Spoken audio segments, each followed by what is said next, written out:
pernah kita diminta damai, tapi dengan syarat kita harus membuat sebuah laporan perdamaian, mencabut perkara dan menganggap ini sebagai kecelakaan.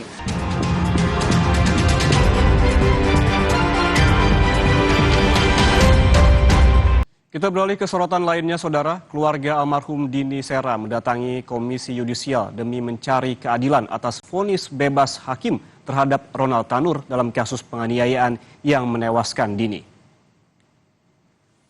Ditemani oleh kuasa hukum, keluarga Dini Sera ini menilai ada kejanggalan dalam vonis bebas hakim terhadap Ronald Tanur.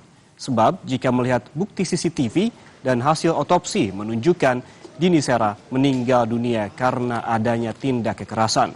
Diduga Dini menjadi korban penganiayaan yang dilakukan Ronald Tanur, anak mantan anggota DPR RI, fraksi PKB.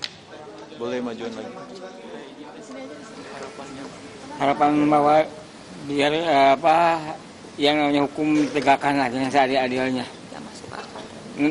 Nggak masuk di akal buat bapak nih. Orang bodoh bapak juga ya. Apalagi orang-orang pintar ya. Walaupun orang bodoh juga nggak masuk di akal tuh. 12 tahun bebas, sekarang vonis bebas. Ada apa-apaan tuh hakim begitu. Pak Ujang pernah diancam nggak Pak Ujang sama keluarga? Ada yang Nggak ada. Ada yang Nggak ada. deketin? Obrolan sebelumnya Nggak. Pernah kita diminta damai, tapi dengan syarat kita harus membuat sebuah laporan perdamaian, mencabut perkara dan menganggap ini sebagai kecelakaan. Sehingga pada saat itu saya sudah membuat sebuah video yang menyatakan bahwasanya kita menolak bentuk perdamaian seperti itu. Karena itu sangat tidak bermoral dan sangat tidak memanusiakan manusia. Karena apa? Dia sebagai keluarga seorang pejabat seharusnya memiliki hati nurani. Menyampaikan permohonan maaf itu secara tulus dengan tanpa syarat-syarat seperti itu. Kapan tepatnya itu, Pak? Itu pada saat pemeriksaan perkara ini masih di tingkat di penyidikan di Polrestabes Surabaya. Menurut rencana dari Komisi Yudisial, keluarga Dini Sera akan datang ke Komisi 3 DPR RI. Komisi 3 DPR akan menggelar rapat dengar pendapat umum dengan keluarga dan kuasa hukum almarhumah Dini Sera. Sebelumnya, DPR mengaku prihatin dengan vonis bebas yang dijatuhkan oleh hakim terhadap Ronald Tanur. Informasi terkini kita segera bergabung dengan jurnalis Kompas TV Gracia Adur di gedung DPR MPR RI Jakarta. Selamat siang Gracia, ini pukul berapa rapat dengar pendapat dengan pihak keluarga Dini akan dimulai siang ini, Gracia? Pukul 1 siang waktu Indonesia Barat di ruang Komisi 3 Gedung Nusantara 1 DPR RI Jakarta. Saudara, tadi disampaikan oleh Wakil Ketua Komisi 3 DPR RI Habibur Rahman bahwa pihak keluarga ini mengkonfirmasi hadir dalam agenda rapat dengar pendapat ini. Saudara, tadi disampaikan pula bahwa pihak Komisi 3 DPR RI ini tidak hanya mendatangkan pihak keluarga dari korban almarhum Dini Sera, tetapi juga mendatangkan ahli hukum pidana. Tujuannya untuk melihat seperti apa perspektif ataupun pandangan dari ahli hukum pidana terkait kasus penganiayaan yang dilakukan oleh terdakwa Ronald Tanur ini, saudara. Nah, yang menjadi pertanyaan besar di sini adalah apa alasannya, mengapa pihak Komisi 3 DPR RI ini melakukan agenda rapat dengar pendapat dari pihak keluarga almarhum Dini Sera, karena tadi disampaikan oleh Wakil Ketua Komisi 3 DPR RI Habibur Rahman ada kejanggalan dari kasus ini. Letak kejanggalannya ada di sebelah mana? Tadi disampaikan oleh Habibur Rahman apa yang dilakukan oleh terdakwa Ronald Tanur ini ada buktinya dari CCTV, kemudian video yang beredar di media sosial bahwa terlihat adanya unsur kesengajaan. Tapi mengapa hal ini divonis bebas oleh Majelis Hakim Pengadilan Negeri Surabaya, yaitu Erintuah Damanik, sehingga dari Komisi 3 DPR RI ini mendesak untuk pihak keluarga segera melakukan kasasi terkait kasus ini agar kasus ini bisa terang benderang. Nah, untuk lebih lengkapnya, Yan Rahman dan juga saudara, mari kita simak pernyataan dari Wakil Ketua Komisi 3 DPR RI Habibur Rahman.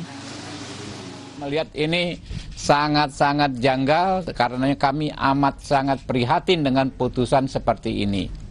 Kalau dari rekaman video yang kami lihat juga ya, kami lihat di di media sosial ya, dan di televisi juga, sebenarnya nggak masuk akal yang bersangkutan divonis bebas ya. Saya ya kebetulan saya adalah mantan advokat, saya paham sekali bahwa semestinya menurut saya hakim bisa menerapkan prinsip ya setidaknya ini prinsip kesengajaan dengan sadar kemungkinan atau dolus eventualis. Jadi kalau kita misalnya tidak berniat membunuh orang, tetapi kita sadar apa yang kita lakukan kemungkinan besar bisa mengakibatkan orang meninggal dunia, ya itu masuk dalam gradasi kesengajaan dengan sadar kemungkinan.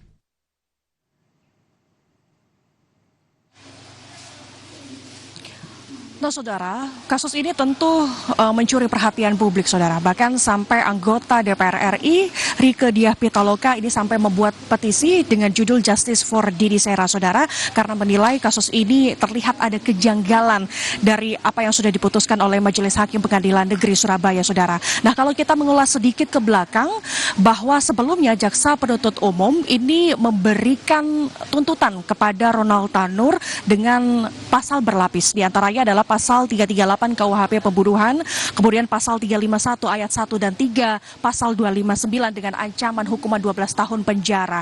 Tetapi ketiga Majelis Hakim Pengadilan Negeri Surabaya, salah satunya ketua Majelis Hakimnya adalah Erin Tuadamanik, ini memutuskan memvonis bebas Ronald Tanur ini, saudara, dengan dua pertimbangan. Pertimbangan yang pertama adalah hakim menyimpulkan bahwa keterangan dari sejumlah saksi ini tidak menunjukkan tidak ada yang melihat bahwa Didi Sera ini meninggal dunia. Itu yang pertama. Kemudian alasan kedua pertimbangannya bahwa Didi Sera ini meninggal bukan karena penganiayaan, tetapi adanya alkohol, kandungan alkohol di dalam tubuh korban sendiri, saudara. Nah, berkaitan soal kasus ini, maka Komisi 3 DPR RI berkomitmen akan membantu pihak keluarga agar kasus ini bisa diadili secara seadil-adilnya, saudara. Yan Rahman.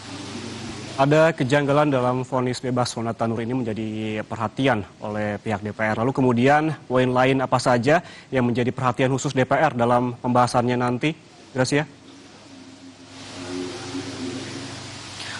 Poin-poinnya tentu dari pihak keluarga adalah meminta bantuan kepada pihak Komisi 3 DPR RI untuk segera mengadili kasus ini terang benderang, saudara, agar terlihat jelas seperti apa kasus ini sebelumnya, saudara. Dan keluarga korban ini tentu sangat kecewa dengan keputusan dari Majelis Hakim Pengadilan Negeri Surabaya, saudara, sehingga ada sejumlah upaya hukum yang dilakukan oleh pihak keluarga. Nah, Biro Bantuan Hukum Damar Indonesia yang selama ini mendampingi pihak keluarga dari almarhum Didi Sera ini melakukan sejumlah upaya hukum, salah satunya adalah sudah melaporkan Majelis Hakim Pengadilan Negeri Surabaya ke Komisi Yudisial dan Badan Pengawas Hakim Mahkamah Agung.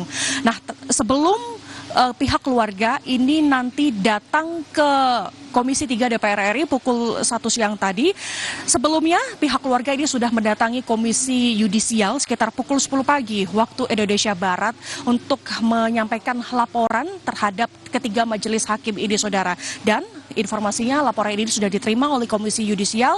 Selanjutnya dari Komisi Yudisial ini akan membentuk tim investigasi khusus untuk menuntaskan kasus ini, saudara. Kemudian tidak hanya itu, dari pihak keluarga ini juga sudah segera melaporkan hal ini ke Komisi Pemberantasan Korupsi atau KPK karena dicurigai ada sesuatu yang memicu hakim ini menggunakan indikasi penyalahgunaan wewenang dan juga penyuapan, saudara. Dan yang terakhir adalah melakukan kasasi, saudara. Jadi kita akan tunggu bersama ke depannya akan seperti apa, karena dari pihak keluarga sendiri ini mendesak ke Komisi Yudisial, kemudian Mahkamah Agung, juga KPK untuk segera melakukan pemeriksaan, investigasi, serta penindakan terhadap ketiga majelis hakim ini.